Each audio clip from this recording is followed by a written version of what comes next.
Hi, my name is Michael Chikeen. The smartest people I've met have one common belief, that us silly humans really don't know much. For example, we still don't know why planes stay in the air, or how Tylenol or even gravity works. Yeah, gravity. Look it up. In today's distracted, clickbait, misinformation age, I wish we could all be less certain, more humble, and a lot more curious. Admittedly, I've been known to struggle with all three. So no more, no less, this show is my attempt to be that change. Thanks for joining me, and here we go.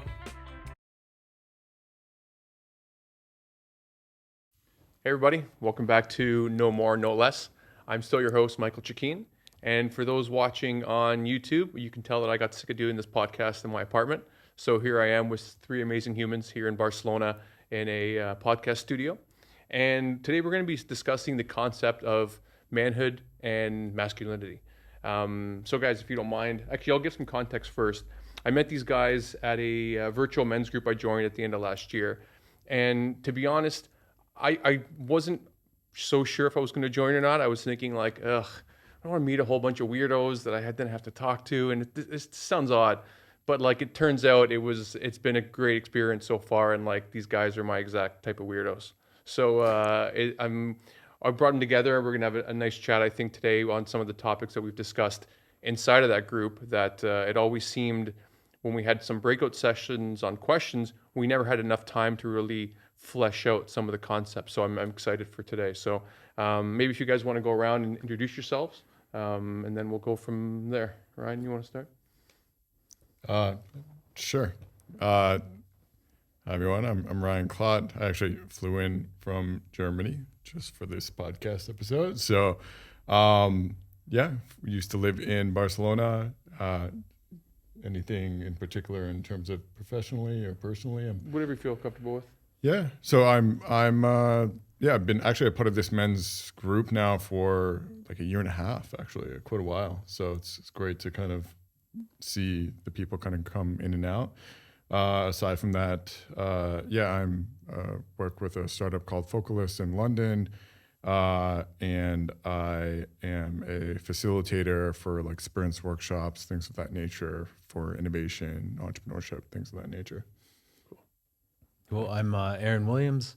I am based here in the Barcelona area as well. I am from the States and have been here in Barcelona for about 4.5 years.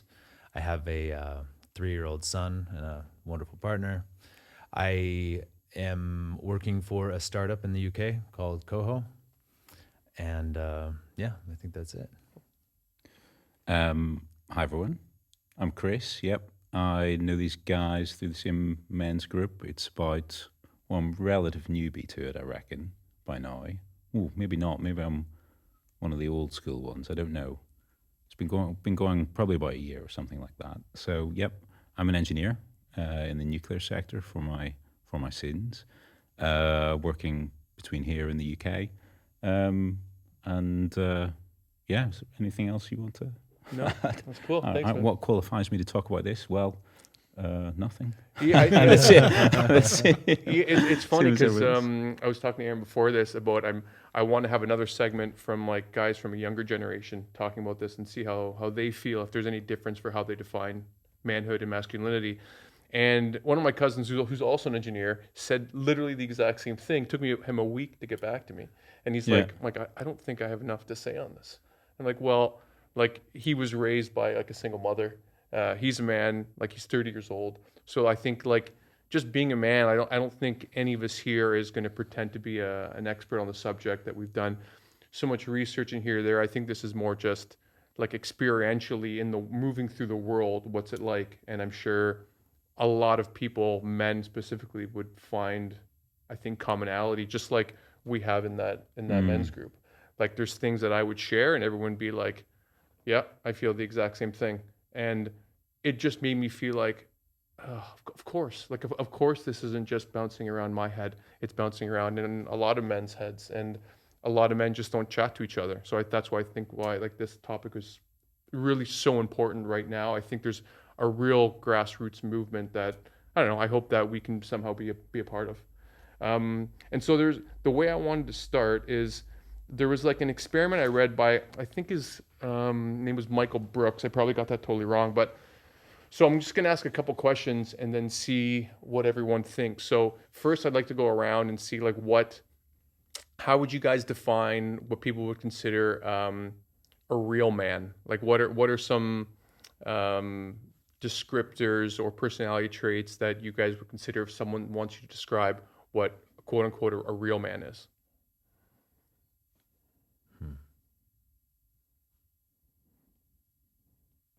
I feel like that definition has changed throughout my life.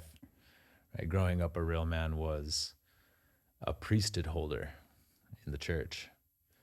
Okay. And then, and that was, something to, become. That was kind of like my path, right? And then now, well, I guess then it was like the other part is a real man is a gentleman, right? Someone that, is chivalrous and respects women and, whatnot. A real man, it's an interesting question.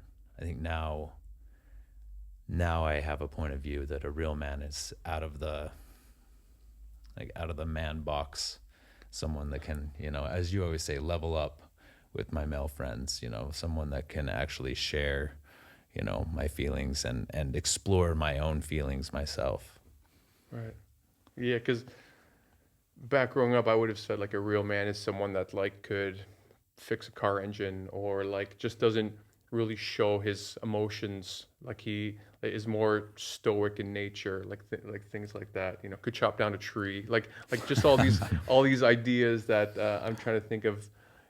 Because I really try not to think about the answer before asking it, and I just see like commercials and things like that.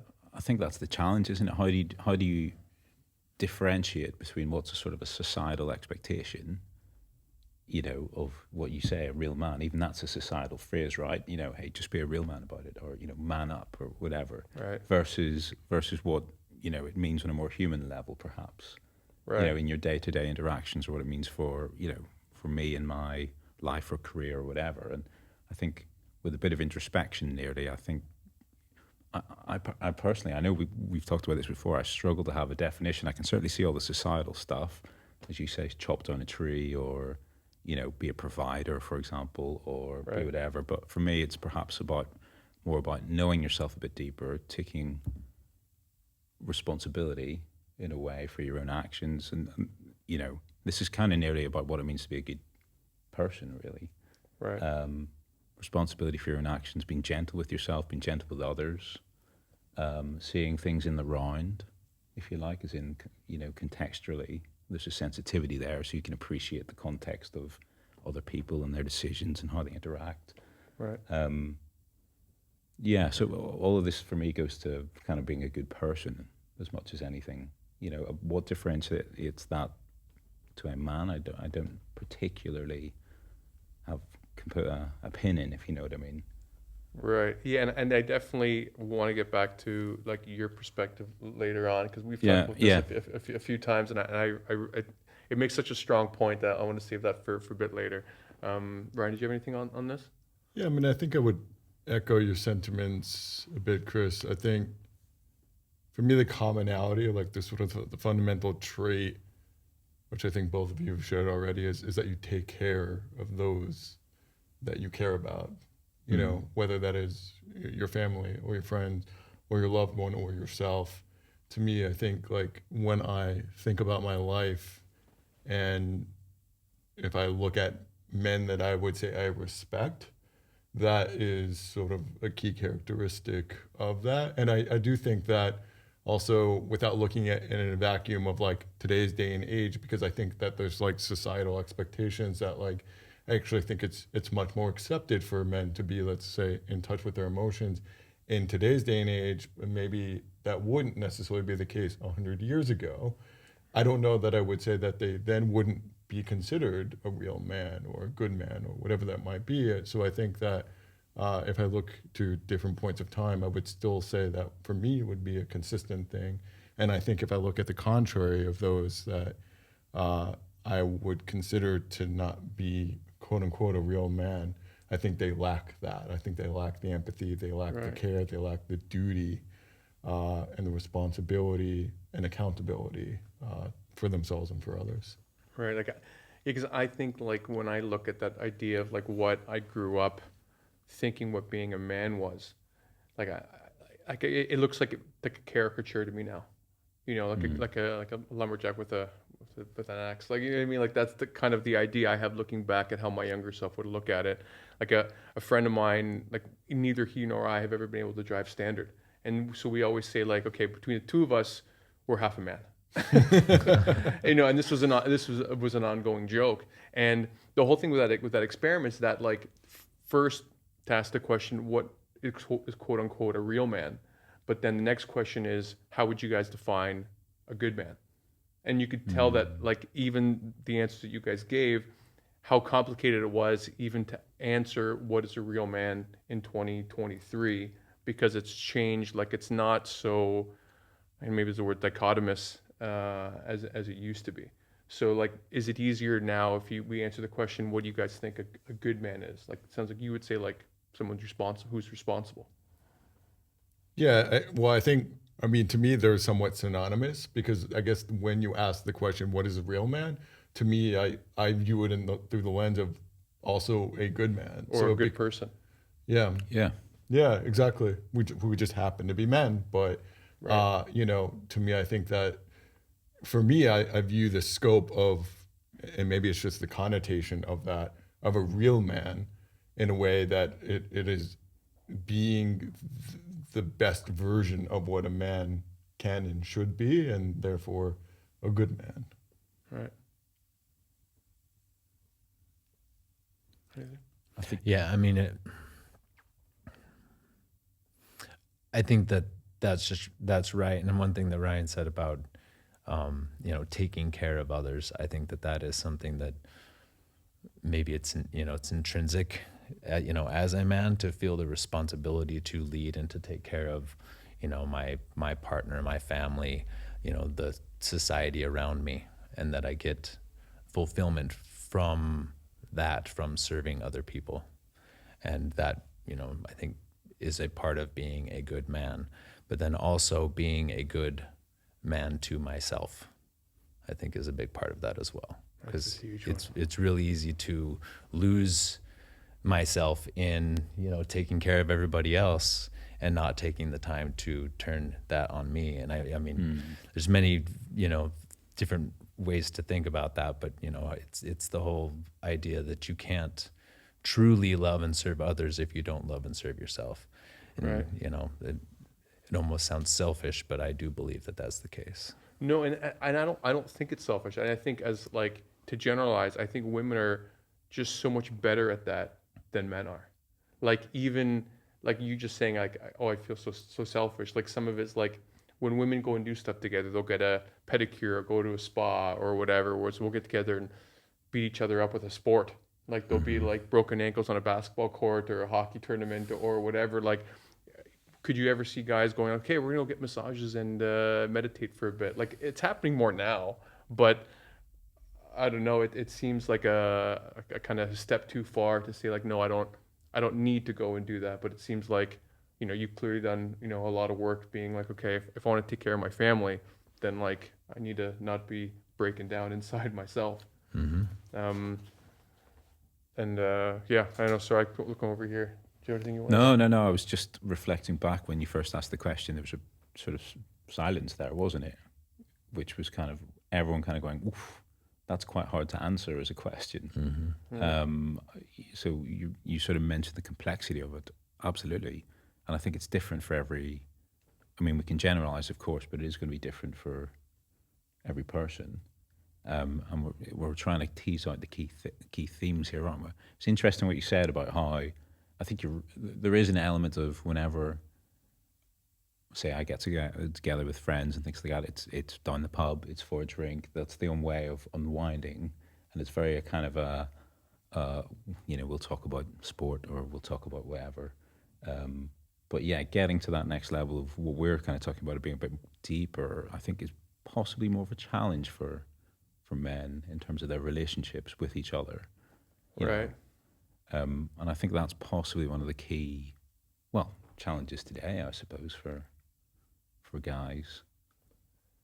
Yeah, and it seemed like you guys have been in that men's group much longer than I have. Like, I just met you guys like 3-4 months ago, and like already I feel I'm an open person in general, but I feel comfortable sharing more things with you guys. Just even if it would just be just one on one, than it would be with some friends I've known for years, because I know like if I were to bring something up maybe overly emotional with one of those friends, they would start to get hives. Like it would be like, okay, can I get a drink, or like just somebody knock me out until Mike's done talking about this. And so like it really goes to show that if you take that next step just to have that conversation and realize both people are open to it, like I know it just creates bonds so much faster. And now I get how like women do it in the bathroom at a bar. And we've got to like join a men's group and take a month. You know what I mean? Like even Chris and I had a drink, and like not too long ago, and it was interesting because we had gone through similar things breakup wise in 2022, and obviously we had funny banter, things like that, but like we talked about some pretty, deeper, interesting things for meeting for the first time. Yeah. And I reflected on that after we met. I was like, well, that's new. And I thought it was pretty powerful. Yeah, yeah. And what was interesting, we'd sort of set the expectation beforehand, hadn't we? Because we'd talked offline Right. a little bit, and we'd said, I think we've been through some similar stuff. It'd be good to share, right? And so I went in kind of knowing a little bit about your background, and that, we had a kind of common, Right. Wound. let's say, rough ride, I was going to say. But yeah. To kind of compare notes on nearly. Yeah. What band-aids did you use? Yeah, this exactly. room? Yeah. What are the strategies? How you doing really? Right. And what you say and what you mean are two different things, right? Sometimes to Right. others. So no, it was really, it was positive, wasn't it? Yeah. Yeah, it really was. And even like just the concept of the entire men's group, like it really makes me think, okay, like I really want to share this experience with more men out there, which is more of the reason why I kind of want to do this in the studio and get proper conversation going. Because I don't think a lot of men are even talking about it. I don't think they have a playbook. I don't think they know like, okay, well, how do I level this up with some of my friends who never want to talk about this stuff? And I think some of those guys, I think maybe they won't be reachable. And maybe there's just like, maybe wait until maybe they really do need someone. They're ready to open up, and then that creates a different trajectory for them. Or maybe it's going to be their kids that are a little bit more open. But I don't know. But to get back to the idea of like manhood and masculinity and these things, do you guys have any memories growing up of like when you butted up against the concept of masculinity, or what being a man or a real man was? We're kind of like, I don't think that's me. I don't think it really fits in with what I like, because I don't think there's anyone out there that didn't go through this. Like I think there's always, unless like I don't know, you're in one of the more religious households where like you're okay, this is what a man is, and you're just a happy soldier to go through it. I wonder if you guys had any like experiences growing up when you first had that difference. I'll jump in. I mean, and so for me, actually, my father wasn't around my whole life. So there was this sort of hole, and I didn't really have somebody to model off of. So for me, actually, my whole life has been really about figuring out what a man is, because I didn't have an older brother. There's just like almost all women in my family. So it's very lonely and isolating, and I had to look towards others. So I have spent, especially through my like teenage and early 20 years, just acquiring lots of mentors, usually male mentors of various kinds of ways. Sometimes it's professional, sometimes personal, and just sort of studying how they are, how they act, and different things along these lines. So for me, that's a very that's a topic I can relate with quite a bit, because what I have learned as I've gotten older and older is actually I've learned a lot of what not to do, but without actually having the experience of like having that close sort of male role model in your life in the day to day, especially, you don't really actually understand what a man is or what a man does and things like that, and then how that relates to you as well. So, especially through my 20s, was me actually figuring out what a man is, through my own mistakes and my own experiments, etc. Or at least what my association would be with that. So for me, I became very close, usually with the fathers of my girlfriends, and that would sort of be me, kind of like that. That was my first serious girlfriend. I was so close with her father. The hardest reason, even though I knew the relationship wasn't going to move forward, the hardest part of breaking up was because of my relationship with her dad, for example. I knew that was the breakup, really. So, these are things that are, at least this is sort of my experience in this topic. Wow. Yeah, I like that idea of like picking mentors because you didn't have something to rebel against. I think a lot of people would have fathers that, good or bad, there'd always be something like, oh, I want to be different. I want to differentiate myself. Where you could kind of like go to the buffet of masculinity and see like, okay, let's try this. Ah, this tastes good. Let's try this. Oh, this feels better. Because that's really interesting. Because even like for me growing up, like my dad's like a Italian immigrant, like no feelings allowed kind of, and he's evolved a little bit through his life, but it was more like my grandfather on my mom's side and my uncle on my mom's side, super open, gregarious people, like loving, jokey, like all this stuff. But I remember just even going to like elementary school and high school, whereas like I played sports, but I didn't really care about any of these teams, and all the guys were just talking about sports all the time. So I'd have to like, I remember like I would get up earlier to watch Sports Center in the morning, so I would just be able to be part of these conversations. I remember after university, like remembering, like being like actively thinking, like, okay, I don't need to do that anymore. like, like that's like I am who I am now. But I remember consciously being like, okay, well, if I'm going to be part of this group of people, all right, I guess I got to find out what happened in the hockey game last night when I fucking hate hockey more than anything. Sure, you're Canadian. And yeah, I also can't skate. And so like there's a lot of these things that like even growing up, like I liked performing. I'd sing around the house and all these things, and my mom was being like kitchen singer dancer, and so I remember thinking like this doesn't feel like a manly thing, like growing up. So like there's all sorts of these things throughout our life. Yeah. For me, I have a whole bunch of thoughts on the topic. I forgot half of them because I was listening, but I mentioned earlier, the priesthood, and for some context, I was raised Mormon, right, in Utah, which is so like basically everyone around me was Mormon. Wow. And in the Mormon church, which it basically included all my neighbors, there is a brotherhood, and so every Sunday we meet, we all meet together as a whole congregation, and then we separate as men and women.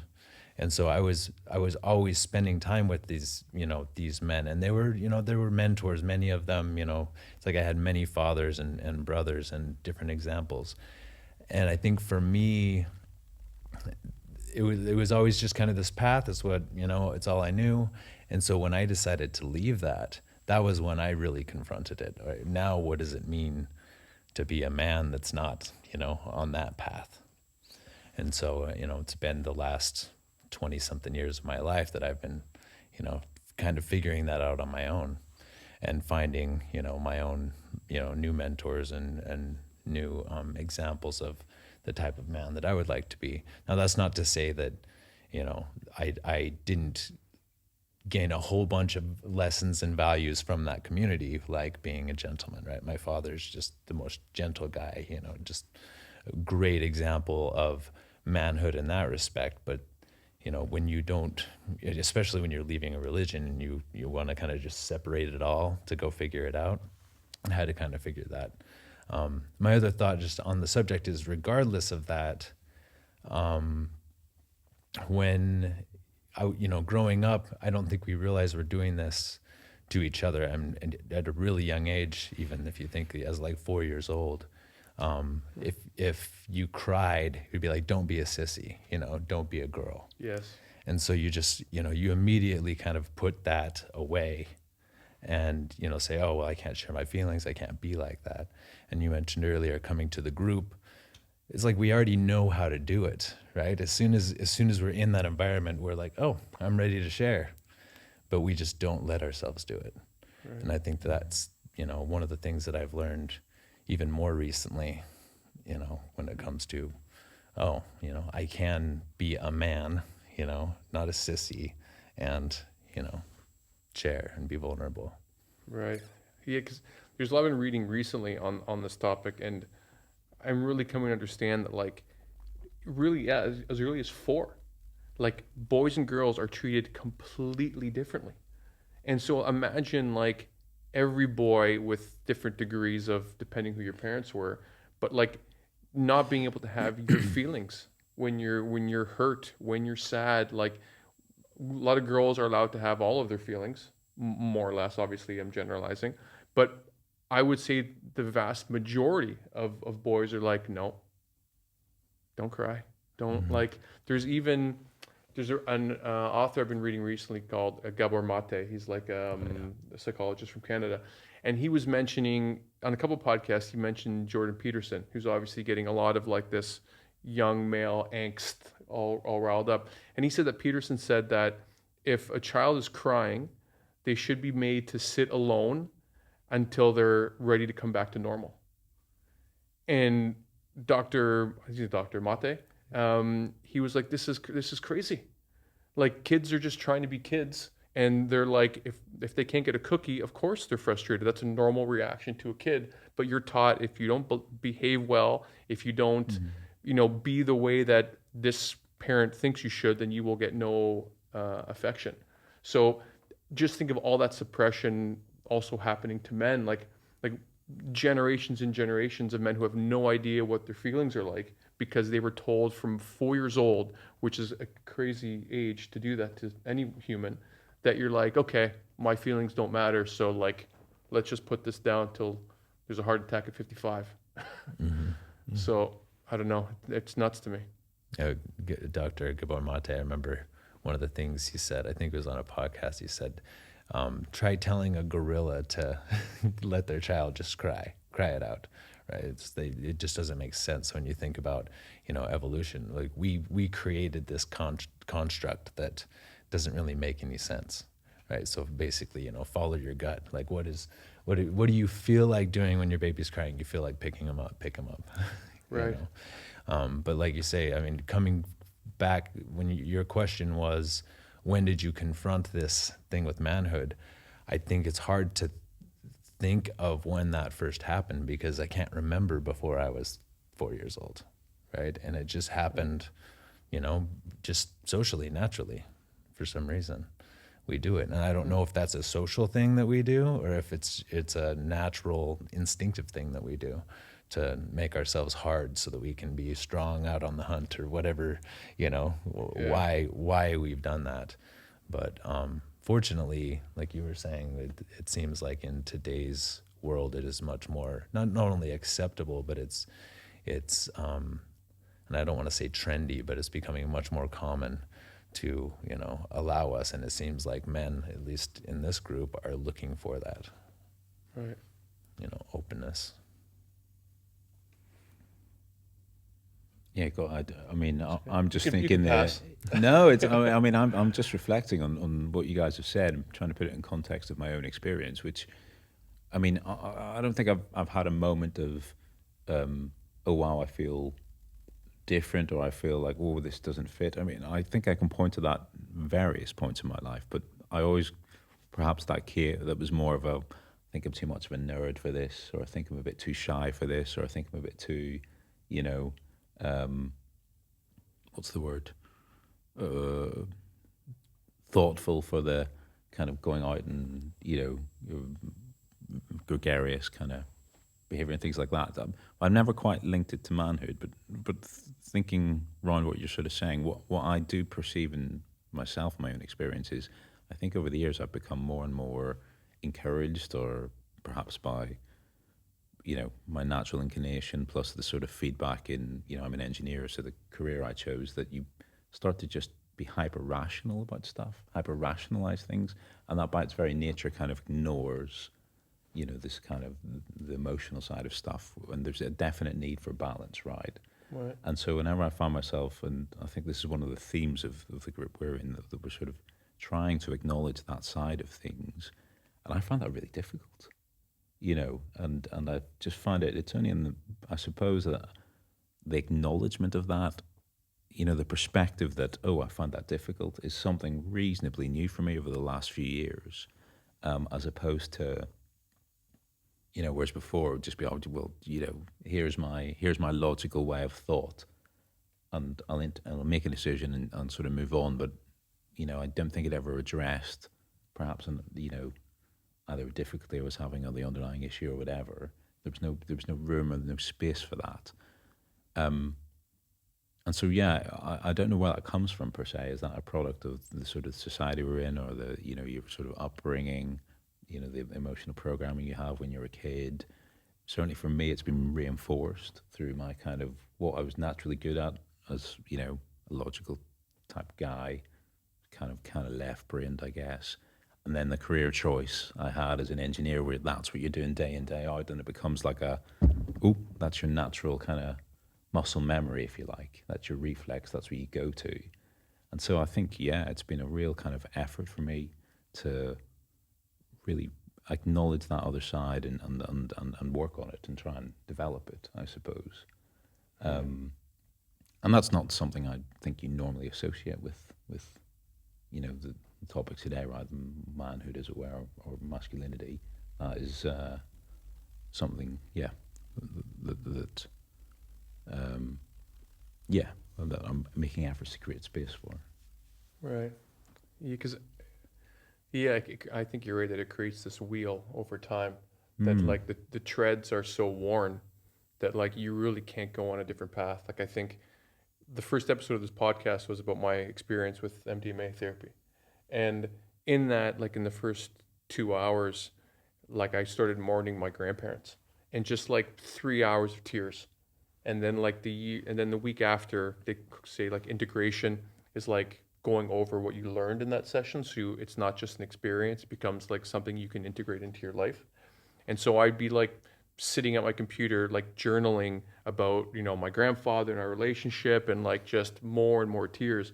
And just the awareness that I got from that experience made me realize, like, holy shit, there's like a whole part of my emotional world that I was completely ignorant of. Like, because I was in Barcelona and each of them passed away, and I didn't go back to the funeral. My family's fairly pragmatic. They're like, we'll deal with this. We have great support system. Like, if you want to come back, but otherwise we'll come see you when it's all done. So I felt like off the hook, but I was crazy close with my grandparents on my mom's side. And I didn't know that I had this like deep well of tears and sadness to even go through. So when I was in that experience and I was saying to the people that were in the room with me, like, oh, I'm just mourning my grandparents right now. And they asked me like, oh, do you feel like you got to say goodbye to them? I'm like, no, I feel like I have them with me now, and I didn't before. Like, it's like I opened an inner door and all of these memories came back that I didn't even know I had shut off. So that's when I started realizing really like, oh shit, like what other stuff am I not aware of? And I thought I was a pretty like open person, and so that was a huge surprise for me. And so you want to say something? Yeah, I mean, I think with the both of you, I mean, this is incredibly relatable for me, because actually my journey the last couple of years, how I ended up with Arne as my therapist and being a part then of the men's group, is discovering these things about myself as well. To me, it's about self-awareness.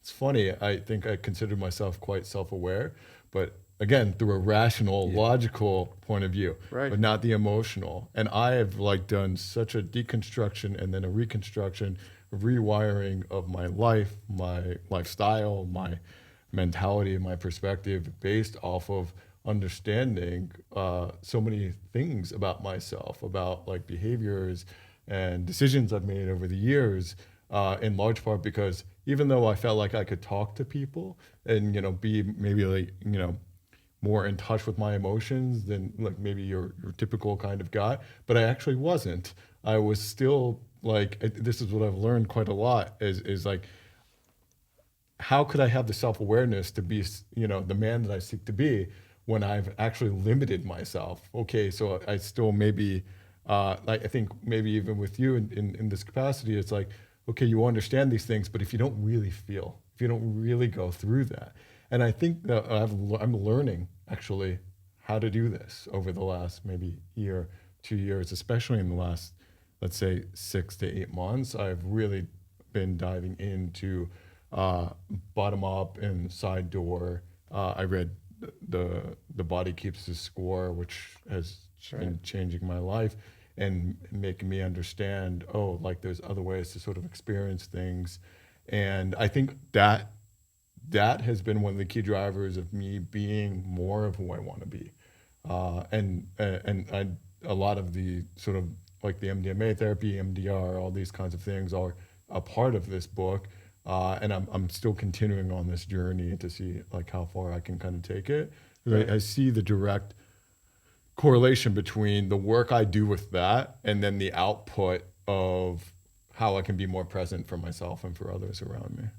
Right, and I think that goes back to what was Aaron was saying of just like taking care of your inner self as well on whatever it's coming up, because it's not like these feelings go away.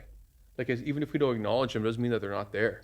They just go to a part of the body, like the body keeps the score. And even in that MDMA session, I remember like just like shaking out my hands, and then after I was done like crying for like a couple hours, I honestly felt like a knot in my stomach had untied, and it felt like there was like more blood flow. Like it was the weirdest feeling, and I was like, well, that's new.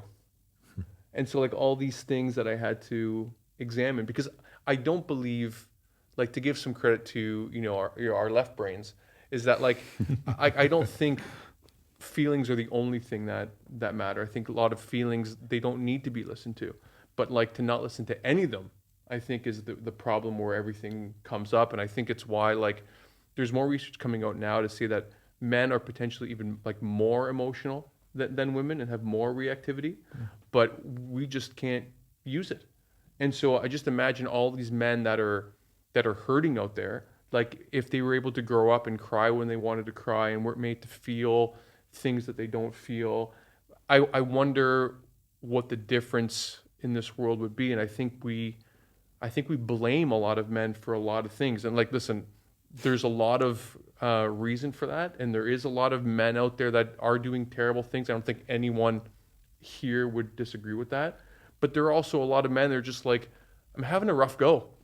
Like I'm trying to figure myself out. I have all these other things that feel like are on the weight of my shoulders, and I think it's wrong for a lot of people in the media that are justifiably trying to help. I think women's causes and societal causes by putting it all at the feet of men. Or I want to say like, dudes, we all know that you're hurting, and I think if more guys could connect, then I think a lot of people would be better off, like men and women. But I don't know how to, because I think we all came there from, honest directions, how we decided we wanted to open up. But I don't know, like, how do you think is a helpful way for guys to start making these connections that maybe aren't predisposed to it, or like, how do you think we could bridge that gap? Just one thing on that quickly. I actually think the way to learn how to be a better man oftentimes through women.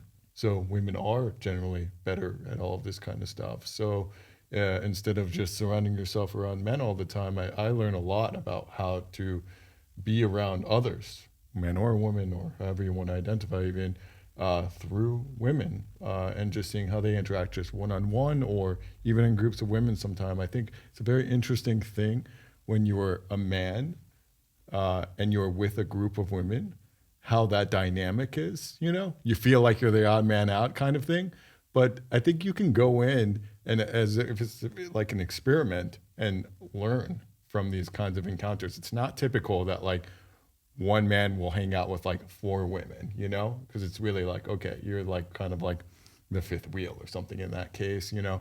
But, and I'm not saying necessarily to do that all the time, but for me, I mean, sometimes I've been in that situation and I take some interesting things from that, you know, just seeing what they talk about, how they talk about things, how they interact with one another.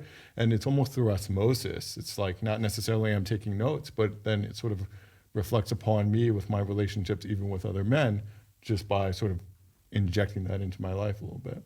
Right. I think one thing that's helped me is to realize it's okay to be curious, because I resonate with what you all are saying about like not even knowing that I'm hurting. You know what I mean? Like it's like no, I'm fine, and it's not in this like superficial. You know, I'm a man, so I need to bury it. I didn't realize there was anything buried, if you will. You know what I mean? It's just like no, I'm fine, right? Like I'm just stressed about that thing, or you know, whatever. You know, and You think you're in your backyard and it's a graveyard. yeah, or you know, like when I ran away from the church, I didn't talk to my parents for, you know, like a couple years, and it wasn't even until a year or so ago that I had this conversation to open up with them.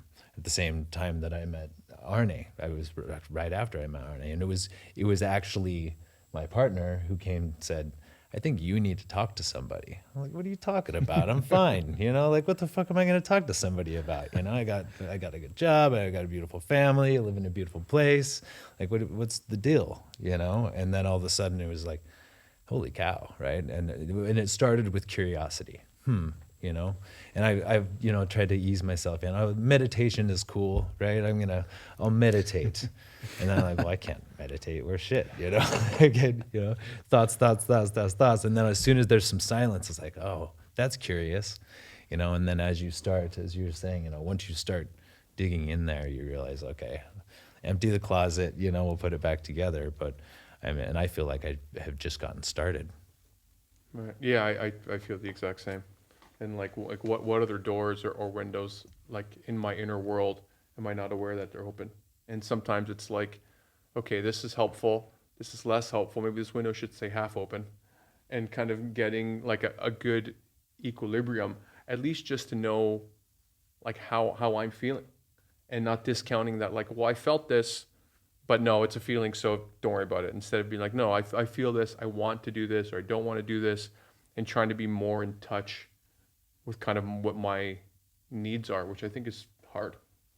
But Yeah, it's also, I don't know if you guys can relate to this, there's also nearly an element of guilt about, you know, not about putting yourself or prioritizing yourself in a way, isn't it? You know, certainly I know with me, busy with work. Oh my God, I better do all this. I'll put a few hours in later and so on.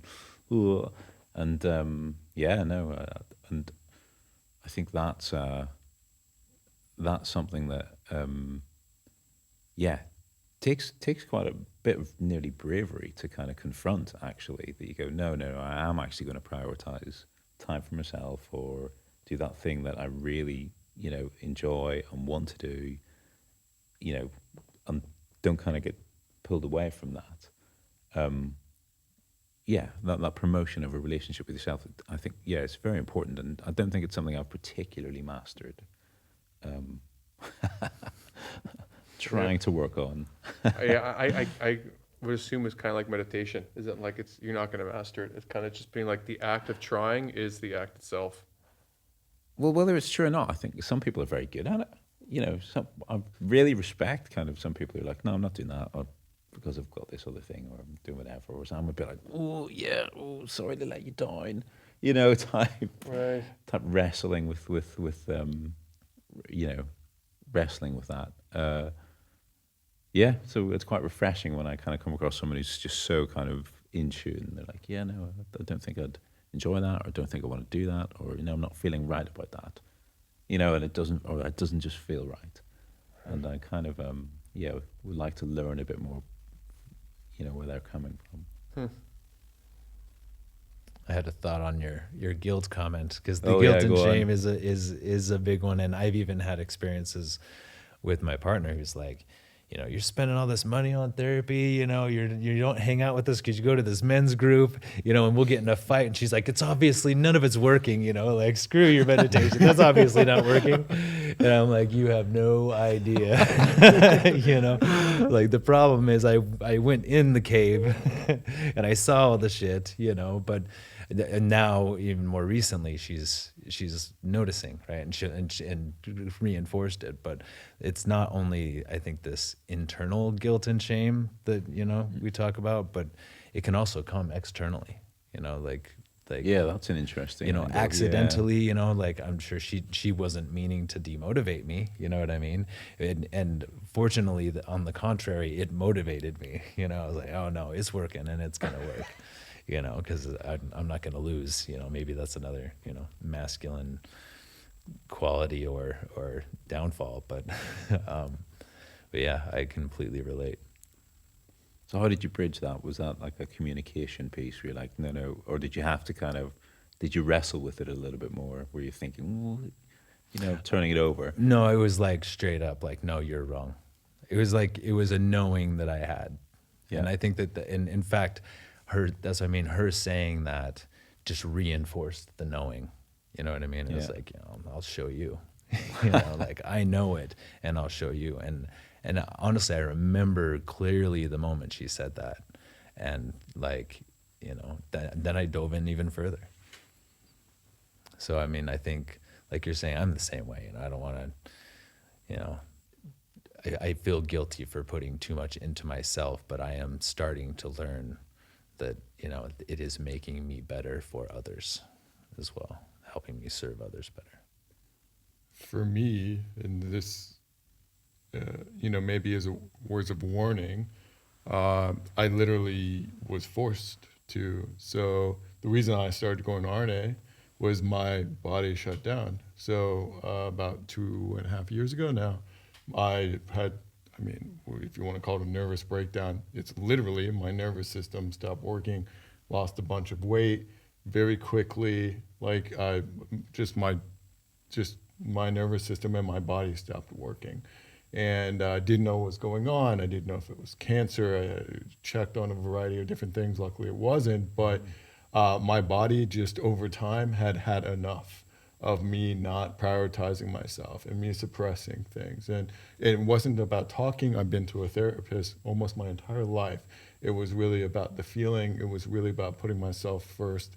And I did always sort of feel this sort of like, I grew up in a situation where I at a young age had to take care of others, and I like helping others as well. But then ultimately I sacrificed myself, and like so for me that's like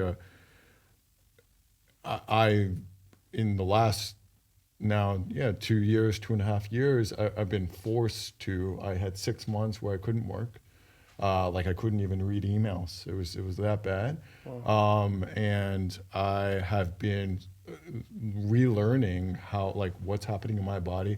How am I dealing with things? Even currently, right now, I've had something trigger a couple weeks ago that my body it doesn't know how to deal with. So my brain, I understand what's going on, but my body is actually replaying things from decades ago, and I'm still learning how this sort of affects me viscerally, and all of my like, when you're in this sort of like, it's very difficult for me to activate my parasympathetic nervous system. I'm almost always in a state of fight or flight or freeze, with this kind of stuff. And I wasn't even aware of all of this. And I had many years of really working hard and sort of being like very active. And thinking back about that now, I'm like, well, actually, that was just me feeding this before of not having this awareness of like, actually, I wasn't doing good for my body. I was like kind of always in this state. And now I'm sort of learning the other side of it. And to me, I feel like the growth comes from that other side of, of understanding really what's going on a more deeper level. And I've been quite a proponent for it because I work in the startup world, and it's very common for people in the startup world, particularly to like go through. I mean, mental health rate is, mental illness and things along this line is very, it's noticeably higher with this segment, with this demographic, and so I'm trying to, in my own little way, around other people, just say, hey, this is hard, but don't forget to take care of yourself now before it's too late later. Right. Thanks so much for sharing that, because like I think that really is the end point. Whereas if we're ignoring the things that we need for so long, and we're in environments that it's so much pressure and stress and anxiety, which I think, like working in a startup, being an entrepreneur, it's kind of like part and parcel. Because if you're trying to forecast and say, okay, like, well, what's the future of this business going to look like? It really meets the definition for anxiety, because you're always trying to think of like, okay, well, next quarter, these sales agreements, whatever the case may be. And it's one of the reasons I actually started entrepreneur and mental health newsletter, because I think like no one's really talking about it. Maybe it's because it is mostly men in the startup world, where like you just want to push through and be like, no, it's gonna be fine. I'll deal with the next problem. Okay, I dealt with half of it, and I'll deal with these 7 problems. And like, I don't know. And I would think outside of business, it's similar. Like if you keep getting these pile-on sort of ideas, like again, I don't have children, but I imagine if you're in a family and you've got 3 kids, and then on top of your job, and you're not taking any time for yourself whatsoever, like I don't know, and I'm sure women feel the exact same way, but I think men are more likely to definitely not do anything to deal with themselves, unless that becomes like drinking, affairs, all of these things that I think we attack ourselves, 10 levels before we'll think of doing anything that might be like, go see a therapist. So like, it seems like things have been pretty like good, like you're on a good trajectory, which is great. Yeah, but I can relate to what you're saying. I mean, I'm just on that journey. Yeah. So I think where I've changed with this is again, since I've gone, I mean, I'm 36, I've probably gone to a therapist for at least 20 years of my life. So on and off since I was like 5 years old. So for various things. And this is where like talking about it is very useful, and maybe men are increasingly becoming more comfortable with that. But I'd say sort of a lot of these other things, it's like, because again, like you kind of brought up like the stereotypical kind of way of like men in the past, if you kind of suppress your emotions, you don't show anything, but actually that still really does stay within you. And I think I'm starting to learn that even if you do talk about it, that you still need to find ways to connect with yourself and the visceral experience of living life and all that we kind of go through, and find a way to release it. Like to me, I think like why it's very nice in the men's group is, to me, that's a form of release some way. And what I really enjoy, like I leave lighter. I think we all do in our own way. Mm-hmm. And to me, I think that there are very kinds of special experiences you can have. And it can even be one-on-one with a friend in some cases, where you really feel that therapy. And it's not just, hey, I've talked about it, but I've really felt that therapy kind of take hold of my body.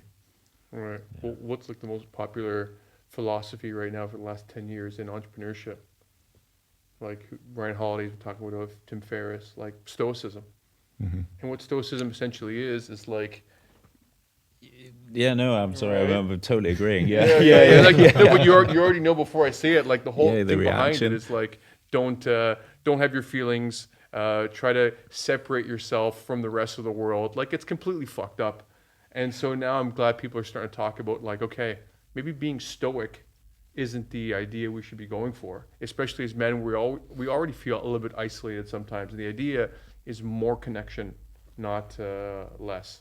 I think there's another side to it as well. Sorry, just on what you're saying, the sort of stoicism. There's also, I think, this narrative in the entrepreneurial space in particular, that if you feel it's your fault, and therefore it's all in your hands, and you just got to knuckle down and crack on and, try harder, oh, it's not working out. Well, try even harder, try even harder. So about grinning and bearing it, but not only that, if it's all your fault, the failure's on you,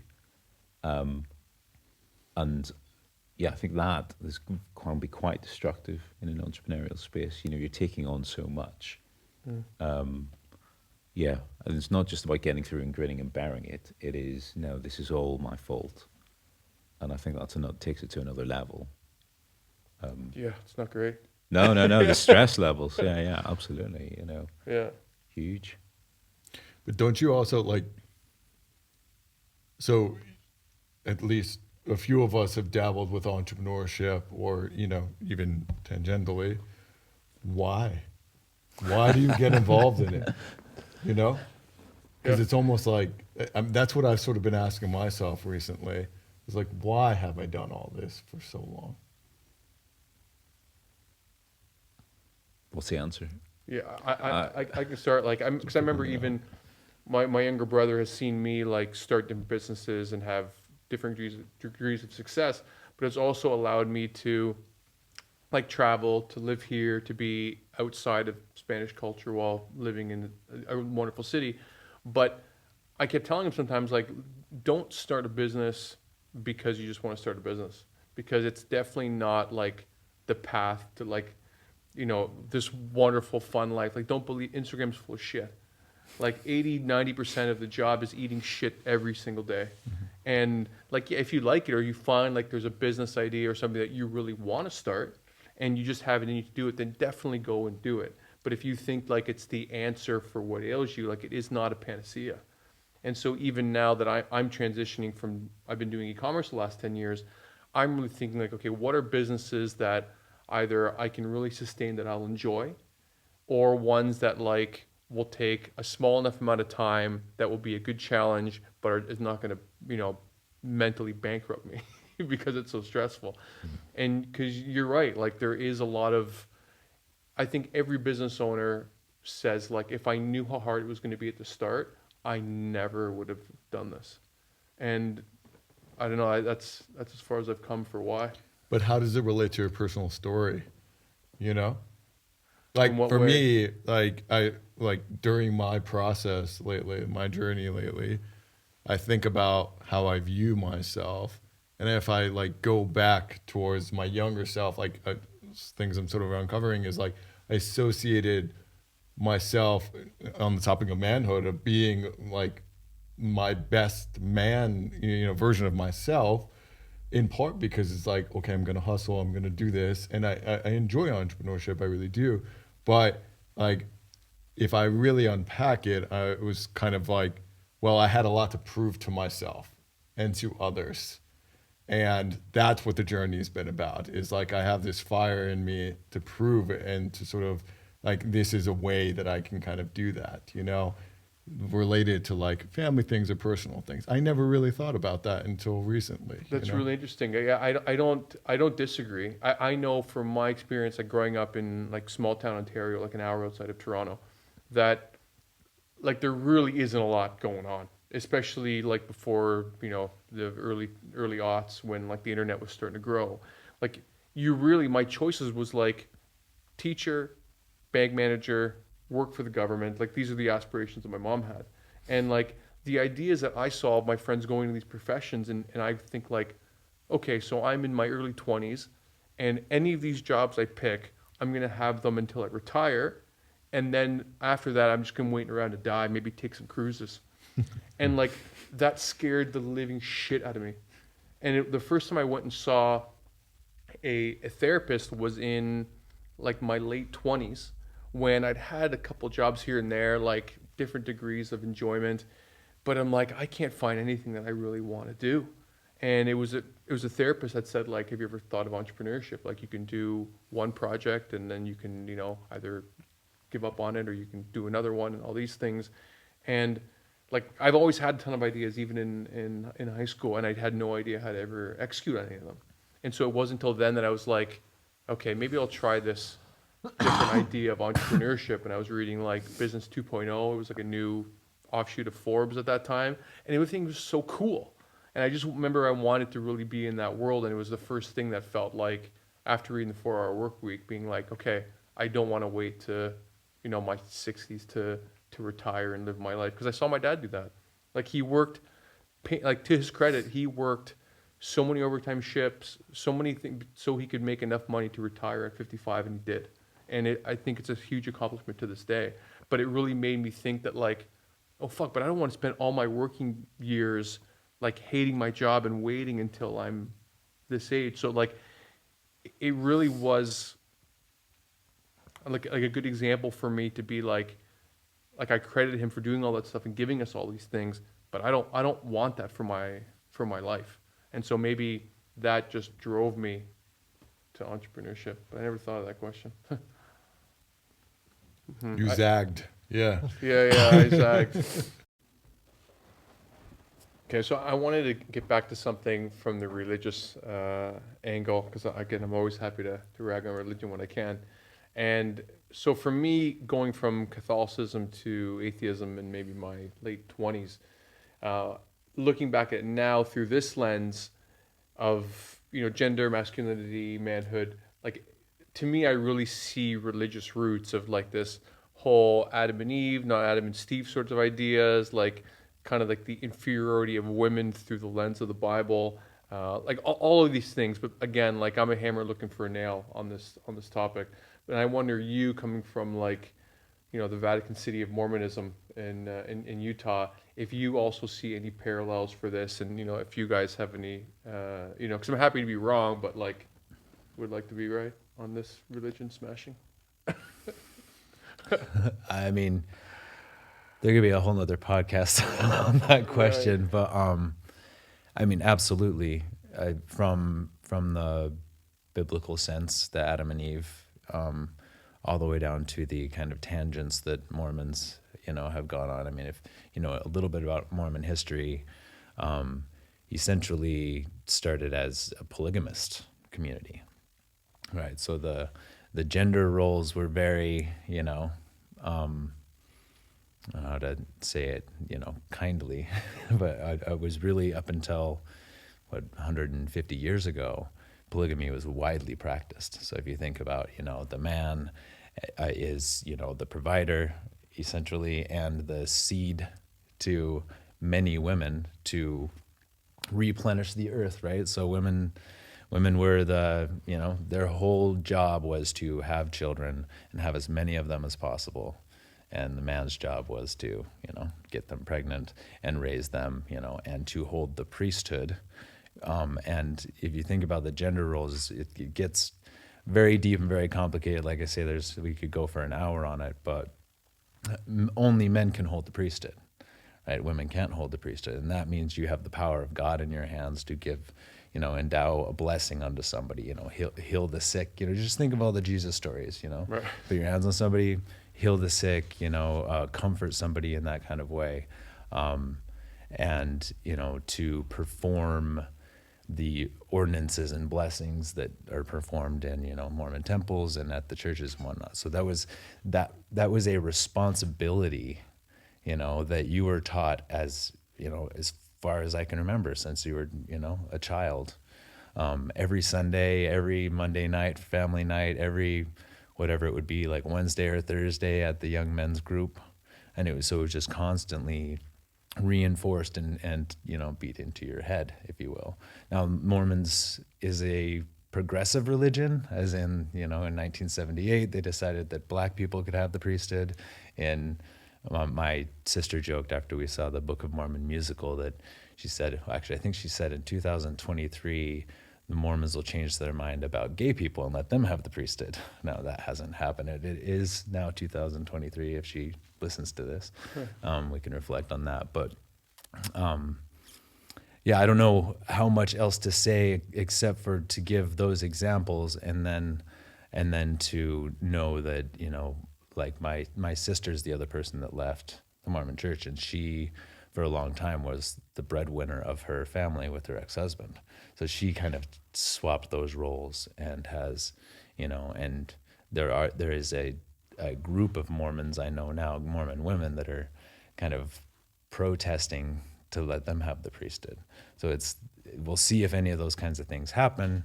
But of course, this not being about Mormonism per se, yes, religion played a huge role in what it meant to be a man and, or a woman. Right. And that responsibility to this day, when I think about it, kind of gives me this strange feeling, especially when it comes to polygamy and, a lot of the beliefs about that. And polygamy in heaven is something that Mormonisms believe in. And it's, it makes me very uncomfortable. And I remember my mom, when I was young, I would ask her, I was like, how do you feel about that? And she was basically saying, as a human, I don't feel good about it, here on earth, but maybe when I get there, I'll feel different about it. Oh, man. And the whole idea is that, why, how is this all justified? Well, I guess if you think back into like the 1800s, men would go to war, they would die, right? And there were more women in the church than there were men. So, I need to take care of my best friend's or my brother's wife. He died in the war, so I'll take her as a wife. And the same concept in heaven is that, when we get there, there are more righteous women than there are men. So the men will be outnumbered and will need to take many wives. Oh my God, this shit drives me so crazy. Yeah. Because the whole thing of why I think this movement of just men being more connected, I'm not even going to say to be more emotional, just to be more connected with each other, is that I think that everyone should just be able to be whoever the fuck they want to be. And I think like women, like, your mom, or even my mom, like she wanted to go to university, but it was like, well, no, you're the woman, you can go and work, but like you're not going to university. Where I think it's a travesty. Like I think like her brother was able to go, and her brother was younger than she was. And I think the whole idea that people not being able to be who they are bothers me on like a subatomic level. I don't even know what that means, but I feel like that's how it bothers me. Mm-hmm.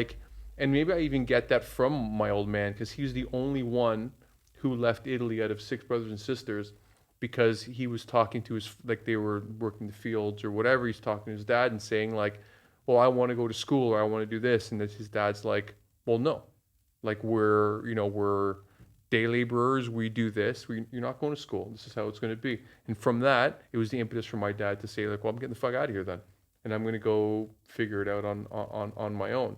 And so maybe I have that same sort of spirit that kind of like, well, if I can't do what I'm going to do, well, then fuck you, I'll find a way to do that. But I imagine a lot of people, like, that story from your really touched me about your mom, that like, as a human being, I don't feel this is good, but because of this religion that I'm sold my life to, then I'm just going to put all my faith in that. And how many people do that, like, for their whole life? Mm-hmm. Ugh. Yeah, it drives me nuts. And I mean, it's all faith based, right? That if that is God's plan, then I will feel better about it when I'm with God, right? Or in whatever it being. So yeah, just this faith based, just believe blindly, when you don't understand, because you are merely a human, and we don't have the capacity to understand, right, God or the whole plan. Yeah, it's like lazy thinking. It's like, if we can't explain something, well, let's just give it up to God and, take a knee on the rest. Do you guys have any religious sort of affiliations on this topic? So I mean, I'm Jewish. I wouldn't say I grew up outside Washington D.C. There's a pretty big Jewish community there, so it was for me. It was more cultural, than anything. So.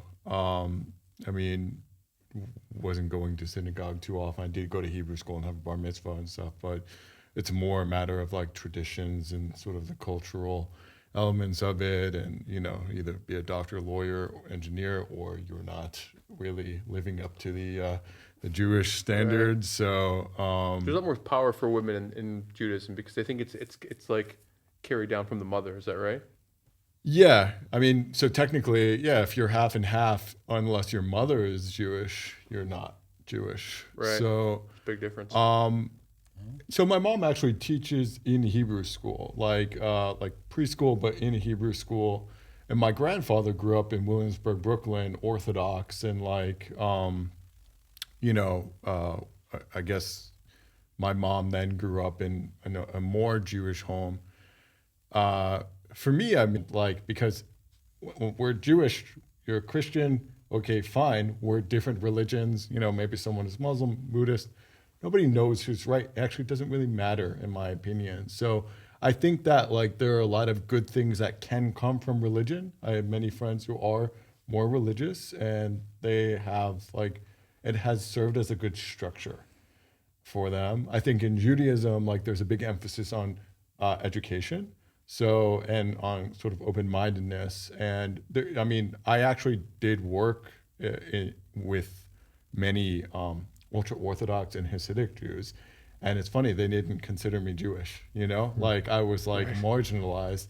You know, so I think there's degrees to it, like everything. Right. And I felt really bad for them because in societies like that, actually, women don't have. I mean, I remember my first day, I showed up and I just introduced myself to another woman that was there, and I tried to shake her hand, and she's like, "I can't touch you, you know, because you're not my husband, you know." And we couldn't even work in the same areas. We were split. Men were on one side, women were on the other, in an office in like, you know, pretty much contemporary times, you know. Right. So I Yeah. think there's degrees to it. I would say, I guess I'm lucky in some ways where like I was able to kind of take the good from it and, you know, not kind of be too sucked into it. I think my family's pretty liberal and open-minded about it. And, but I was part of like a Jewish like fraternity a little bit, like in high school, as a way to meet other guys, because I ended up moving and was in a new school, and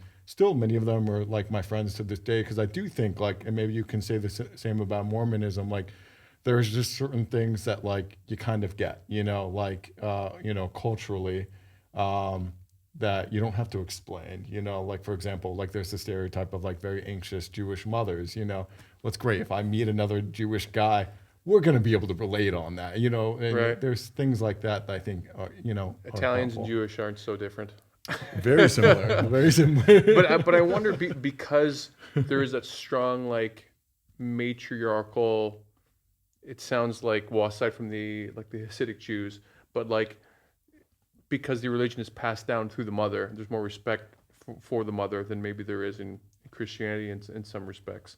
I wonder if that's why, like, because there are a lot of Jewish guys that are in like performing arts and things like that. I wonder if there is, well, therapy, maybe, you know what I mean? Like, I wonder if there's more, how do you say, support for men to be able to feel their feelings and be who they are in that religion. Well, so with it's for me, it's actually it just ends up being a byproduct that when you imagine like the stereotype of like a, you know, like this, you know, strong man, it tends to not be Jewish, you know, like.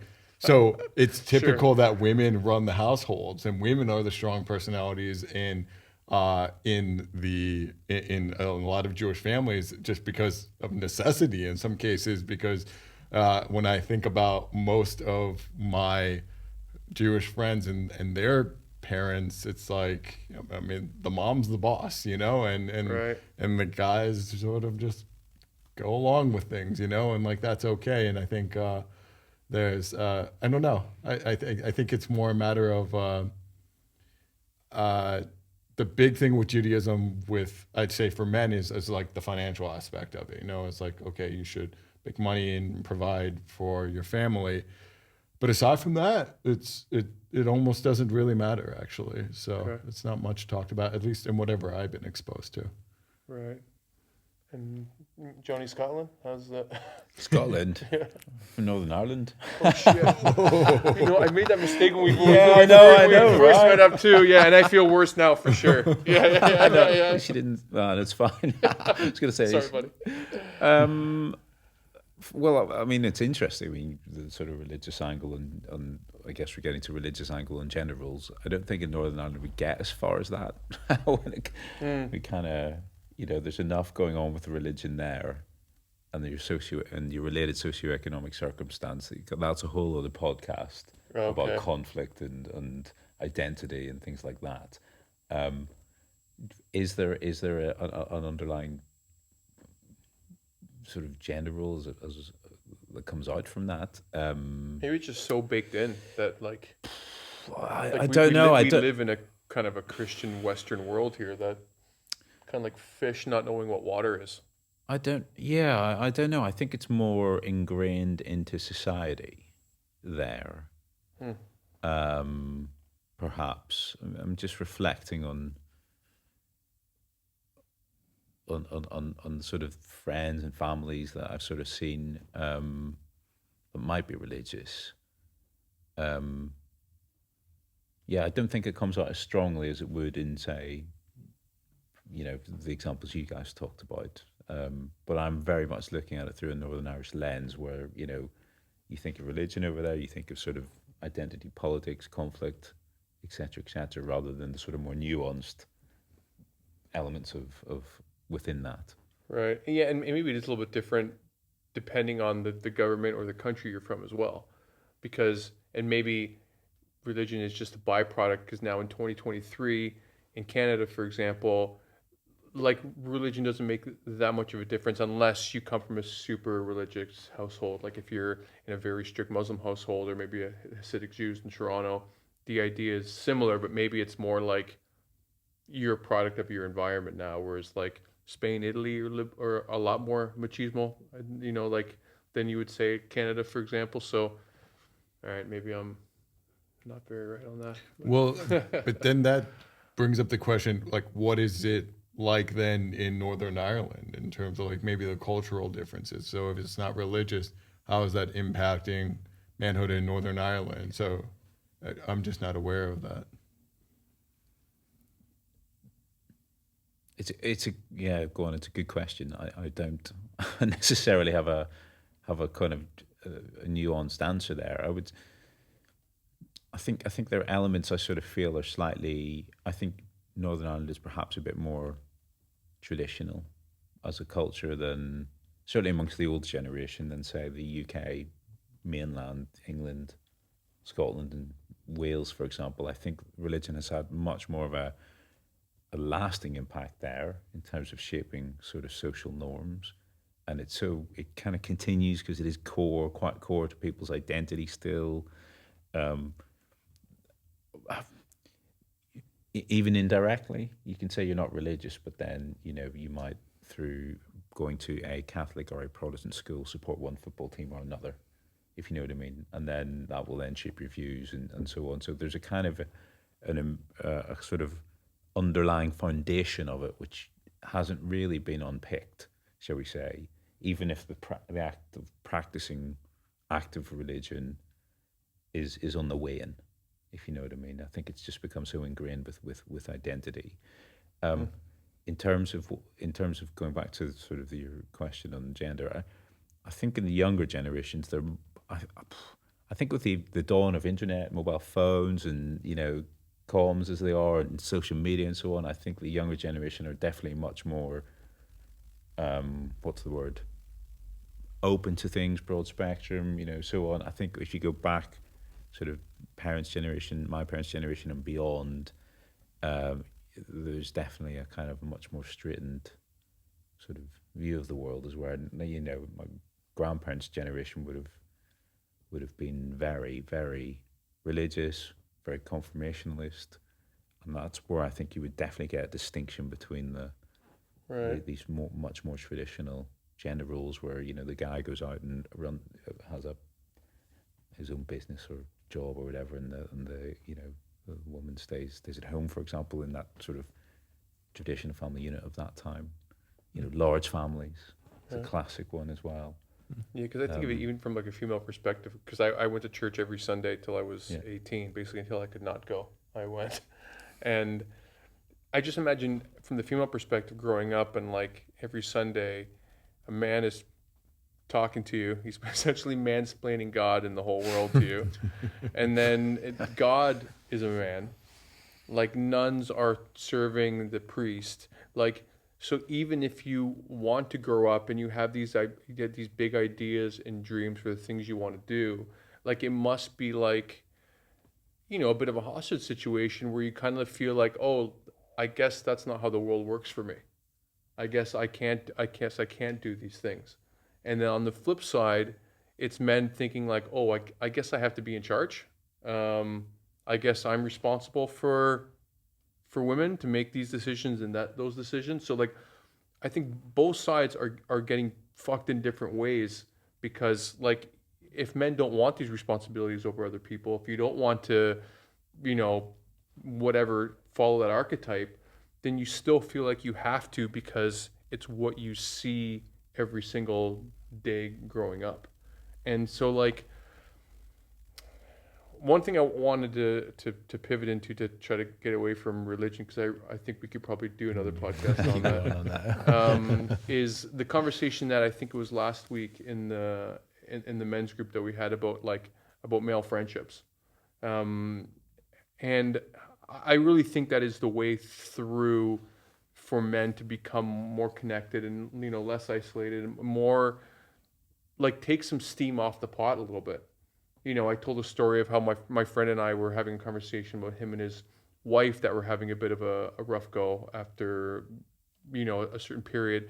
And he'd start talking about it and be like, oh, like, I don't want to bring this into our friendship. You know what I mean? Like, he's one of my best friends and saying like, what, well, let's just keep it light and joking around. And I'm like, dude, like, you tell me you go on your bike and scream into your helmet. Like, this isn't good. Like, what do you think we're friends for? Like, I'm just going to be here when things are hilarious, and then when you're suffering, I'm going to take a five. Like, and him and I have really connected more on that, and we've started sharing more of these ideas.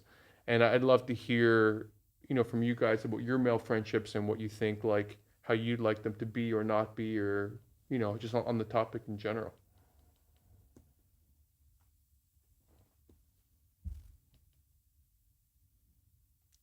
Another silence. Yeah, just I can keep going. contemplating. I'll dive in. So I think during that session, I mean, I talked that I have different friends for different things, and many people were like that. But I think to your kind of question, your point, I actually wouldn't consider a male friend of mine a close friend or a good friend until we're able to share about sort of emotional, personal things about one another. We don't have to do it every time, but I have like, for me, I have like a personal kind of like, I can be good friends with somebody, we can hang out, we can have fun, but I feel like they don't know me on the level that I would like them to know me, and I may not know them as well. And for me, that's like a very high priority, something I value immensely for those that I would consider good friends, or at least have the potential to be good friends. And of course, like time can be a thing, or shared experiences. What I think is so beautiful about the men's group and sitting here with you guys is I have now met you guys for the very first time today in real life, but I think you know me, and I know you. And sure, there's more to know because I've been able to have a space to share with each one of you and open up about some of these things. And to me, I think that's really important. So I do have many great friends that, maybe those for sports or for having a beer or, just, cultural activities, whatever it might be. But I think that for me, it's the most important thing is in a time of need, I can be there for you. And in a time of need, for me, they can be there for me, but also that we can really share each other totally, because there are very personal things about me that I'm lucky enough that most people don't know. Like, they don't assume the worst of me. Like, they don't stereotype me in a negative way oftentimes. And I'm grateful for that in some ways, but then they sort of project onto me like a version of me that they think I am, and it may not always line up with like my real authentic self. So for me, is like, I guess that's the word, is authenticity is really important for me. And in order to allow for authenticity to sort of show itself, we have to sort of cross that barrier of being able to like you know, it could be just one late night, too many beers. Hey, like, let's really actually like get into a deep conversation. It could be philosophical. It doesn't always have to be just about us, but knowing that there's like the ingredients, there's the capability for this to actually exist in that relationship. To me, that would be like the thing that I ultimately would be like investing in those relationships. This conversation or this topic just keeps coming up in my life. It's like synchronicity or something is going on, because like before the last group, I was having a conversation about it. I was with my partner, and I was journaling about it, and it's something that I've been focusing on. I mean, I was raised with 4 sisters, and my little brother was born when I was like 15, right? So I always wanted a brother in the family, but I was raised with girls. I was always more comfortable with sharing with girls. I think maybe most men are, regardless of you know, that type of thing. But this is why when I was looking for a therapist, I wanted a guy therapist. That's why when Arne mentioned this men's group, I was like, yes, please. Like, I want to do that. Just out of this curiosity to explore it and to practice it, because I have actually been accused by a particular guy friend that I'm really hard to break into, he said. And that was one of the things that was kind of a cue in my mind that, oh, maybe I do have something to work on. And so for me, it's really just practicing that. And in our group, you talked about empathetic witness, and just kind of, to me, it's like I'm dating for the first time. You know, it's not only, it's not like it's like dating. It's like, you know, it's like, how do you date, right? Like, who are these foreign objects, and how do you share with them? And so, but I just completely, you know, relate with everything that you just said. That's what I'm looking for as well. And it has, since that last group, I've kind of gone through an inventory of myself and of my friends, which is, does this friend have the capacity to go deeper with me and to grow like long term, right? Because I don't want any surface level things other than, you know, yeah, people I play paddle with, or, you know, have a drink with, or whatever, that yes, we'll go have some fun. But like, you know, queuing in on who are those friends, you know, and kind of creating, when my partner met me, she showed me a list of the qualities, the characteristics and values she wants in a man. And she's like, look, there's 15 of them, you got 9, that's a pretty good score. You know? So I feel like I'm kind of making that list, and it's not as trivial as, I mean, maybe that's not trivial, but it's really just down to, can I be open with them? Can we grow and go deep in our friendship in a way that I probably still don't even know how to yet. But, you know, but I want that, you know, I want to grow into that. All right. Oh, it's an interesting one, because I think the sort of the things that we spoke about before, the kind of the logical, rational side, and the more sort of emotional side, I would traditionally have kind of got the more, let's say, emotional connection and talking that through with friends that are female, for the most part, actually, and my male friends were, again, very generally speaking, the reserve of the kind of the let's go to the pub and shoot the breeze type stuff. But I think more and more recently, particularly as I've sort of got past 30 and beyond, into my 30s and beyond, I do feel I'm like yourself, sort of developing, or have, you know, I think I've got a set of core friends that I really can confide in. And I think as well, you know, just broaching subjects of not being afraid to broach subjects, saying, actually, this is really bothering me. I'm through a bit of a shit time in my life right now, for whatever reason, or having a bit of a bad time, you know, because I think there's a maturity of, I think once you get, particularly when you get past 30, stuff starts to happen, doesn't it? Really, you know, things that were sort of foundational really start to get challenged, and, you know, like health of parents, health of aunts, uncles, you know, maybe grandparents if you're lucky, big changes in your life with children and so on. If they come along, you know, stuff gets real, doesn't it? You're no longer in a protected bubble of either parental family or nearly naivety of your 20s and raw energy. So yeah, I think being open about those experiences, there's definitely feel quite fortunate, I suppose, to have a couple of core friends who've kind of come on that journey with me, and I can sort of confide in. I would like to do it a lot more, for sure, because I think there's something about frequency of it. I think the whole how can I say this? I think women can make stronger connections, and there's a frequency with it that men are not very good at. I'm terrible at just, following up with people, messaging, staying in touch, all of that kind of stuff. But yeah, I'm the first guy to say, "Wow, I've not seen you in a year," and yet it feels like, you know, it it feels like yesterday. We've had, and then I always catch myself and think, well, why? Why didn't I make the effort? To kind of keep it live, and that would have been beneficial to both of us. Right. So, yeah. So if you to go to your question about what would I want more of from male friends, I think for me there's a definite kind of yes, let's a frequency and there, and not kind of letting things drift would possibly be the number one. It's a very practical thing. There Right. you Yeah. go, left brain again. Right. So that's like the emotional muscle you need more reps on. Yeah. Right. Absolutely. Yeah.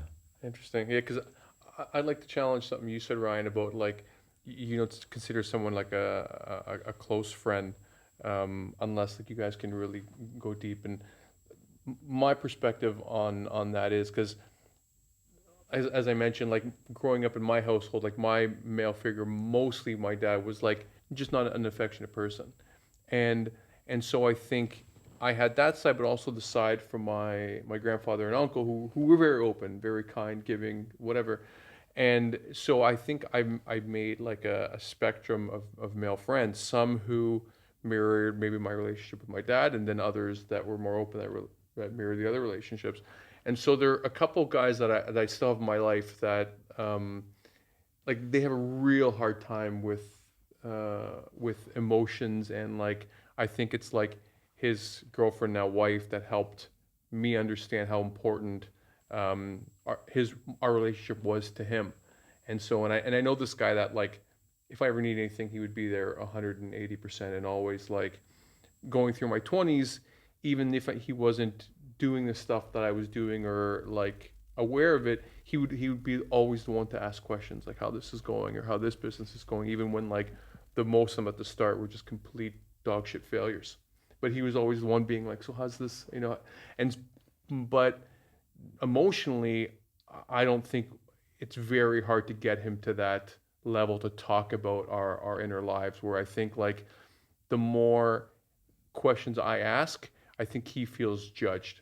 If it's like, oh, how's it going with the kids? Like, oh, why'd you decide to do that? Like, where I'm a very inquisitive person, and I think I realized it was hard for him, and it was affecting our friendship because he felt like, why is this person trying to get into my inner life, even though we were so close otherwise? And so, because I've been thinking about this concept of male friendships, of how to like explain to some men how to go and look for these closer relationships that I think we all value very much. And the way I've thought about it is that like, have you guys all seen the original Top Gun, Yeah. for example? So I would say like, let's consider, if you consider yourself Maverick, you want to go in your life and look for obviously other gooses that would be more like your close friend that like you can share all the things that you just talked about. But then there are also people that are like completely shut down, that you realize, okay, like this is probably not a good zone for me. It's a danger zone, right? But then you also have other people that are more like like Iceman or Hangman in the new movie, where like they have this tough exterior, but that they would be there to save the day in the end if they wanted to. And I've just been thinking about these three categories, where it's like, because these other men, like Iceman, for example, these are great people who like maybe deserve some more patience and like understanding for who they are. And so that's the nuance that I kind of wanted to bring, and I'd love to hear like all of your thoughts on that. Yeah, I mean, to respond to that, I mean, but I think you've answered sort of what I'm saying and maybe articulated it better than I did. It's not that I wouldn't consider, like, I can have good friends, and it doesn't have to be about talking, but to me, you've sort of answered, oftentimes it's through action, oftentimes it's through intention. So, like, I have friends who are more comfortable talking. I have some friends who want to talk probably too much, to be honest, male friends who just are always happy to talk about this stuff. And, others that are a little harder to crack. But to me, it's more that connection and understanding, because what you sort of communicated to me was he is there for you and he understands you and he is a support system in your life. And maybe he doesn't communicate as much, but you know that he's there for you. And I think, like, I guess oftentimes you can kind of cultivate those relationships through talking about sort of, certain things, but maybe those things can be cultivated in other ways, in other manners. So it's like, for me, perhaps I didn't make enough of a distinction. Like, I mean, I have many good friends around the world that maybe I don't, maybe we don't have as much to talk about, let's say, because we don't know about each other's personal lives maybe as much.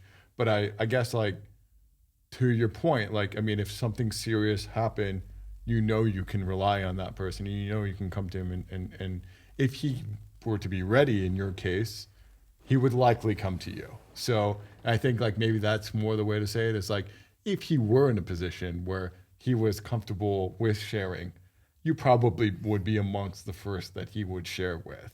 And I think I would sort of judge it like that as well, for me, Right. in that capacity as well. So to me, it's like not like as binary. It's more like a spectrum, because even those that I would consider really close friends, we can continue to be closer. I some of my friends I've known for, one friend I've known for 36 years, another one I've known for 30 years, and these are two of my closest friends in the world, and we're still learning about each other, and we're still developing a lot, along the Right. way. And one of those friends is very easy to share things with, and that other one is just learning now, actually, just lately, about how to be comfortable with sharing. And but I know that they're both there for me, and I know that I'm going to always be there for them. Yeah. I appreciate that nuance. I think you articulate better than I did. Yeah.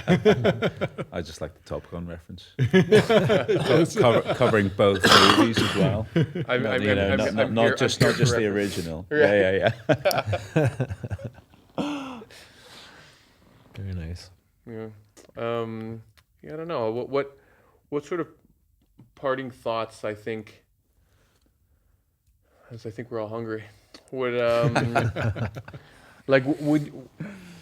because I've written here that, like, because I think there's a lot of things that in society, I think we think like a lot of negative attributes are for men and positive ones are for women. And I think most people are just going through their life and understanding how to deal with relationships and love in different ways. I think there's like open and great men and toxic, as well. It's just the same on the women's side. And we're all learning together how to, I think, understand and compute love better. And so what things would you want, I guess, the men out there that might be watching that, do break out into hives with emotions, or like maybe some women that are trying to understand men and they only think of the archetype.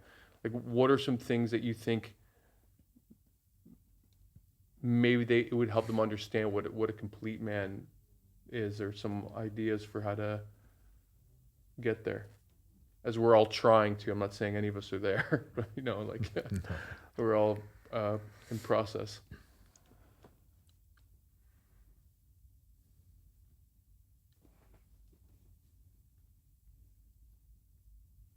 That's a big question. Yeah.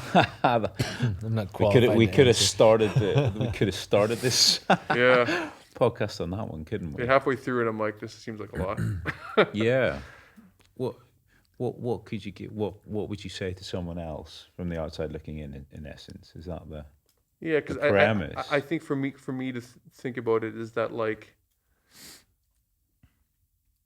we all do have these we all have these emotions, and if we're not paying attention to them, or people are not allowing us to be who we are, and to feel these emotions, they're still gonna drive the car. Whereas if we can maybe put a spotlight and realize of like, or as you were saying, like what I need, what I'm feeling, then we can deal with them. But like, it's not like they're going anywhere. Like we all have these emotions. So yeah, maybe it was too big of a question. Um, I would say one thing as you said that sort of came to mind, because I think like especially when you're younger, preteen, teenager, early 20s, and you're trying to figure yourself out. I think many of us sort of look to the outside, to external influences, factors, forces. But I think for me, what I wish I had done sooner was look inwards more. And instead of trying to seek the answers from the outside, really just work on building more of a relationship with myself, understanding myself better, just forming a greater awareness with myself. Because what I think I've come to realize is, well, there is no one real man, good man, etc. I mean, it's all individualized. It's all up to you. And actually, there are people that I respect and I would consider them good men, but they're not me. It's not my journey. It's not my story. So I think for me, it's all I can do is like, this is my vehicle to go through life.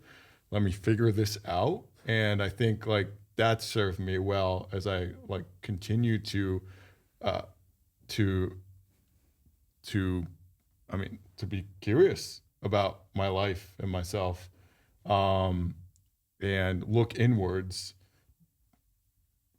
just as much as maybe I may be looking outwards.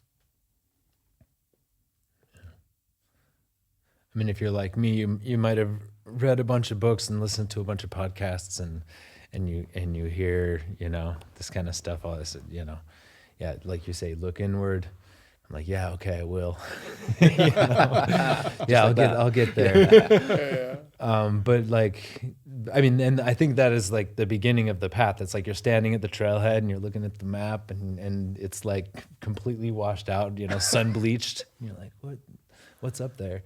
I don't know if I want to go on this trail. It doesn't look like anyone's been on it for years or whatever. And, but like, to me, I think the only advice I could give, because like I say, I feel like I've just gotten started, but it's just to just keep going.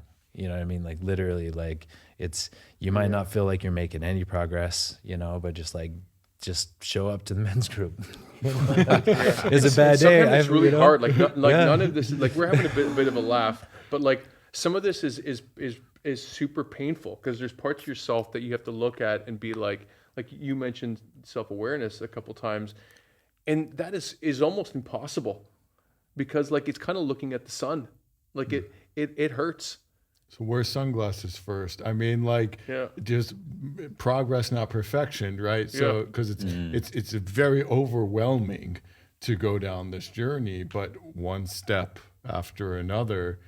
I mean, to Aaron's point, I mean, just keep going. You may not see the results right away, but I think also like, especially in today's age, everyone's sort of looking for that like silver bullet, like that perfect hack, but like just do the work, just go through the process. And like it may be gritty a little bit in the beginning, but I think like instead of just, and I think this comes up a lot through like therapy, for example, is it's not about the solution. It's about the practice. Yeah. It's about the rituals. It's about continuing to do it. If you can't embrace that, then it doesn't matter. You don't go in, you don't get it fixed. There's no fix. It's just practice that. And I think that's potentially the best approach, is just embracing the practice of doing these things. Well, I think that's why therapy has such a big stigma, because it's like, I'm not broken. I don't want to need to fix this. The stigma is definitely way less than it used to be. But the idea is kind of like maybe to practice this curiosity and like this radical acceptance of prog speak. I am who I am now. Like I'm never going to be fixed because I'm never broken. I just am. And I think that's the hardest part, and like the curiosity part is probably the easiest way through. To start, I mean, to be like, okay, well, you know, like this podcast, it's called like No More, No Less, like to be humble that we don't know everything. We're very silly humans for what we do know about the world. And that if we could just be curious, then maybe there's that next tiny step to get us like a little bit more self-awareness or whatnot. I want to high five, thumbs up the practice. I think if you like, there's not this results that you can even see in yourself. I think you might have some picture. Oh, I'm gonna look like that person, or I'll be more successful. I'll have more money or something. But to me, that's I think the thing that I found. It started with kind of curiosity, and then through that curiosity, it's like meditation, therapy, and then every therapy session is like before the session, I'm like taking notes. You know what I mean? Like, all right, and it's not like what feelings am I going to talk about? It's like, all right, what am I dealing with in the upcoming week? You know what I mean? Like, oh, I'm struggling with motivation to work on this thing. We'll just make that the topic of today. And this practice every 2 weeks we have the men's group, meditation, breathing exercises, and now all of a sudden it's like I have this practice, and a year later I feel like I'm becoming a different person, and I still feel like I'm just getting started. So the curiosity is even stronger, and so I think you just keep on going. Just get into it and just keep going. So, and it will be for the rest of my life. Like I feel that there's not a destination. Likewise. I love that.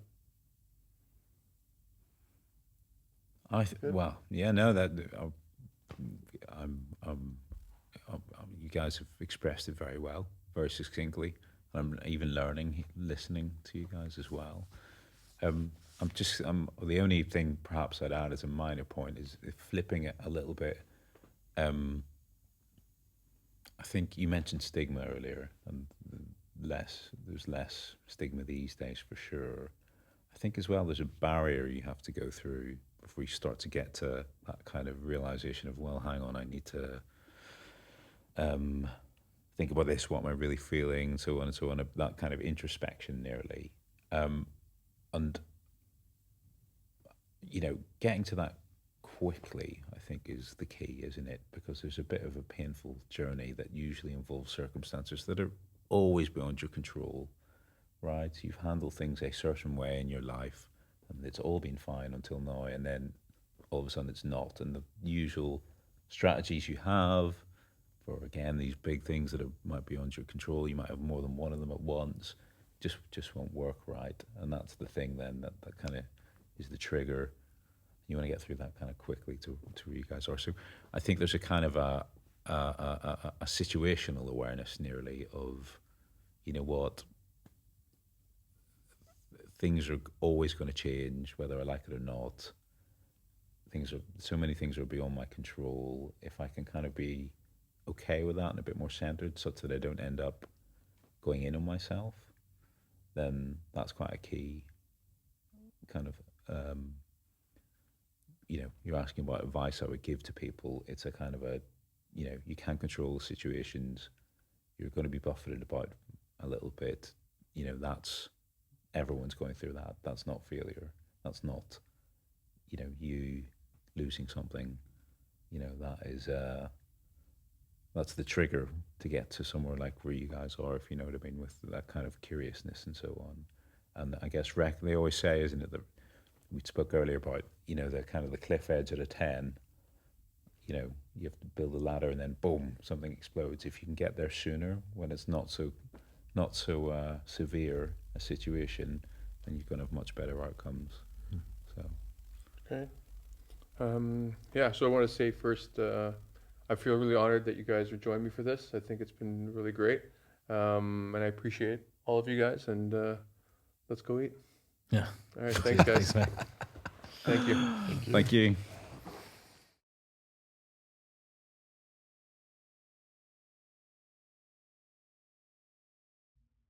So thanks for listening to No More, No Less. I appreciate the time you spent with me today. So please subscribe and rate the show if you enjoyed it. It'll help me create more amazing content and get that next little bit of validation that I so deeply crave. If you did enjoy it, well, that sucks. But to make sure, I think you should listen to my next 10 episodes and then decide. I mean, come on. Rome was not built in a day. I'm just getting warmed up here, guys. So thanks again. See you next time.